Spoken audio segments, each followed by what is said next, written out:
سڵاوتان لێبێت و ئەم کاتتان باش. من ڕاویارم گرنگترین هەواڵەکانی ئەمڕۆتان لە شار پرێسەوە پێشکەش دەکەم. سەرەتاش گرنگترین ناونیشانەکان.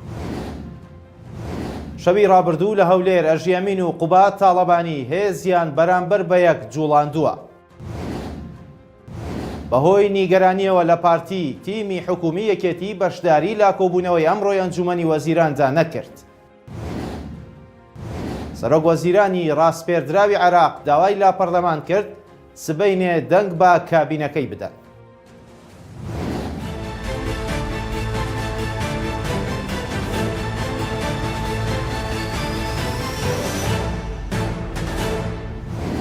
شەوی ڕابردوو لە هەولێر ئەژیەمین و قوبات تاڵەبانی هێزیان بەرامبەر بە یەک جوڵاند و نێچیروان بارزانیش دۆخەکەی هێور کردەوە. بە گوێرەی ئەو زانیاریانەی شارپرێس دەستی کەوتووە. شەوی ڕابردوو ئەژیەمین لە گوندی ئەمریکی لە هەولێر چۆتە بەردەم ماڵی قوبات تاڵەبانی و بە پاسەوانەکانی تاڵەبانی وتووە کە دەیەوێت ڕوونکردنەوەی پێ بدرێت لەبارەی ئەو ڕووداوەی کە لە سلێمانی ڕوویداوە و هێزێک چۆتە سەر ماڵ و کەسوکارەکەی. شارپرێس زانیوێتی ئەژیەمین هێزێکی چەند کەسی لەگەڵ بووە و لە ماوەیەکی کەمیشدا دەرباز کۆسرەت ڕەسوڵ بە هێزێکی زۆرەوە گەیشتووەتە نووسینگەی قوبات تاڵەبانی و هێزەکەی لەوێ جێگیر کردووە و فەرمانی کردووە هەر کەس ویستی کارێکی نائاسایی بکات دەستی لێ نەپارێزن و ڕوبەڕووی ببنەوە. لە بەرامبەر ئەمەشدا ئەژیەمین لە ڕێگەی چەند کەسێکەوە هەوڵی داوە هێزێکی پاراستن بباتە شوێنی ڕووداوەکە. کاتێکی ژنێچیروان بارزانی بە دۆخەکەی زانیوە هەوڵی کۆنتڕۆڵکردنی داوە.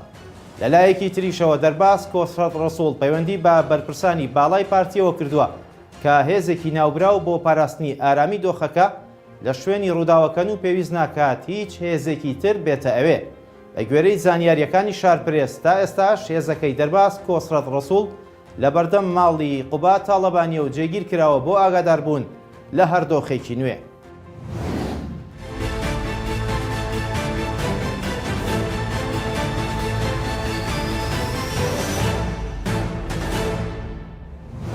چل ڕۆژ بەسەر گیان لە دەستدانی ژینە ئەمینی تێپەڕی و خۆپشاندانەکان لە ڕۆژهەڵاتی کوردستان و ئێران بەردەوامن. ئەمڕۆ 40 ڕۆژ تێپەڕ دەبێت بەسەر گیان لە دەستدانی ژینە ئەمینی کچە کوردی شاری سەقز. هێزە ئەمنیەکانی ئێرانیش ڕێوشوێنی ئەمنی توندیان گرتووەتە بەر بۆ ڕێگریکردن لە چوونە سەرگۆڕی ژینە. بە گوێرەی ئەو زانیاریانەی ڕێکخراوی هەنگاو بۆ مافەکانی مرۆڤ ئاشکرای کردوون. سەرباری ڕێوشوێنی ئەمنی توند و تۆڵ هێزە ئەمنیەکانی ئێران بۆ ڕێگری لە یادکردنەوەی چلەی ژینە، بەڵام خەڵکی ڕۆژهەڵاتی کوردستان بەگشتی و شاری سەقز بە تایبەتی سوور بوون لەسەر یادکردنەوەی چلەی ژینە.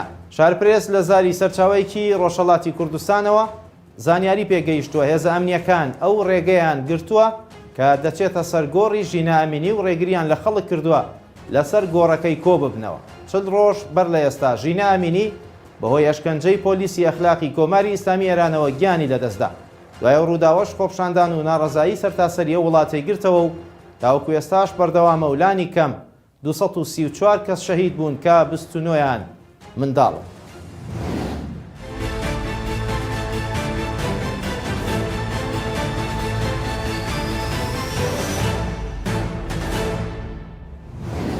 بەهۆی نیگەرانیەوە لە پارتی تیمی حکومی یەکێتی بەشداری لە کۆبوونەوەی ئەمڕۆی ئەنجومەنی وەزیراندا نەکرد. سەرچاوەیەک لە مەکتەبی سیاسی یەکێتی بە شارپرێسی ڕاگەیاند تیمی یەکێتی نیگەرانە لە ئەدای حکوومەت، بۆیە بە بڕیارێکی پێشوەختە دوو وەزیر لە تیمی یەکێتی بەشداری کۆبوونەوەی ئەمڕۆیان کردووە و قوبات تاڵەبانی و زۆرینەیان نەچوونەتە کۆبوونەوەکەوە. ئەو سەرچاوەیە ئاماژەی بۆ ئەوەش کرد بەشداری دوو وەزیرەکەی یەکێتی بە ئاگاداری و پرس و ڕاوێژی قوبات تاڵەبانی بووە بۆ گەیاندنی پەیامی نیگەرانیەکانی یەکێتی بە مەسرور بارزانی و تیمی پارتی لە حکوومەتی هەرێمی کوردستان.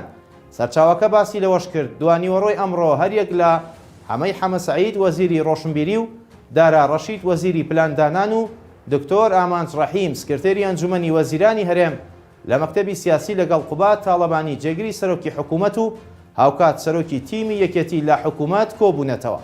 ئەوەش لە کاتێکدا بەیانی ئەمڕۆ سەرچاوێکی تایبەت لە تیمی یەکێتی لە حکوومەتی هەرێم بە شارپرێسی ڕاگەیاند یەکێتی نیگەرانە لە پارتی دیموکراتی کوردستان و تیمەکەی لە حکوومەتی هەرێم، وایە ئەمڕۆ تیمی یەکێتی بە سەرۆکایەتی قوبات تاڵەبانی باشداری کۆبوونەوەی ئەنجومەنی وەزیران ناکەن.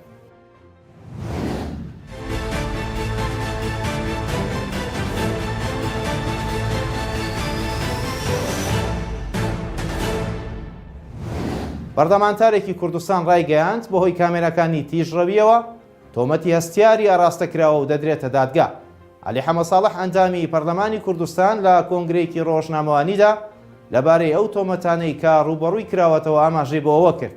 سەرباری ئەوەی داواکاری گشتی و ئەنجومەنی پارێزگای سلێمانی برسی دانانی کامێرایان لەلایەن کۆمپانیاوە بەکارێکی نایاسایی ناوبرد و ڕەتیان کردەوە، بەڵام لەسەر سکاڵای ئەو کۆمپانیایە بانگهێشتی دادگا کراوە و چەندین تۆمەتی هەستیار و ناڕاست ئاراستەی کراوە.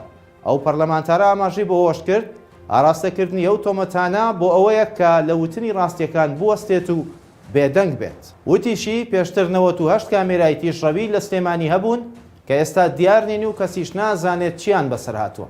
ئەوەش لە کاتێکدایە لە ماوەی ڕابردوودا دانانی کامێرەکانی تۆمارکردنی تیژڕەوی لەلایەن کۆمپانیاوە لە هەرێمی کوردستان کاردانەوەی لێکەوتەوە. عەلی حەمەد ساڵح زۆرترین سەرنج و قسەی لە میدیاکانەوە لەو بارەیەوە وروژات.